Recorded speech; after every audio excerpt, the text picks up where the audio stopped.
শুধু দর্শক, সকাল 10টার পর তারেক রহমান ঢুকেছেন, বিশেষ করে ঢাকা মেডিকেল কলেজ হাসপাতাল। দীর্ঘদিনের সমস্যা এবং এই সমস্যা উনি সমাধানের জন্যই এখানে ঢুকেছেন। আমরা সকাল থেকে এখানে অপেক্ষা করছি, গুড়ি গুড়ি বৃষ্টি, তার মধ্যেও আমরা আছি। আমরা দেখতে পাচ্ছি প্রশাসন এবং প্রশাসনের লোকজন, ছাত্র দলের লোকজন এখানে বিশেষভাবে অবস্থান নিয়েছেন এবং আমরা সেটাই সকাল থেকে ধারণ করছি।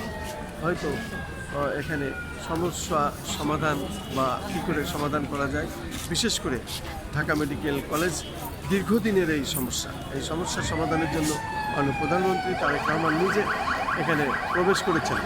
আমরা দেখতে পাচ্ছি এখানে প্রশাসনের লোকজন সহ এখানে সব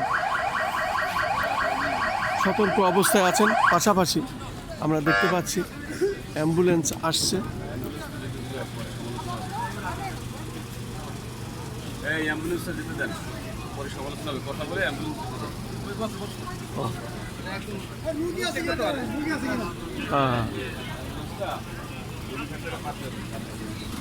আমরা দেখতে পারলাম ছাত্রদল নেতা এখানে অ্যাম্বুলেন্স, বিশেষ করে জরুরি রুগী, এবং উনি পাঠিয়ে দিলেন প্রশাসনের সাথে আলাপ করে। আমি দেখতে পেলাম আসলে যেটা একান্তই প্রয়োজন সেই কাজগুলো এখানে হচ্ছে, বিশেষ করে ছাত্রদলের নেতারা এই কাজগুলো করছেন।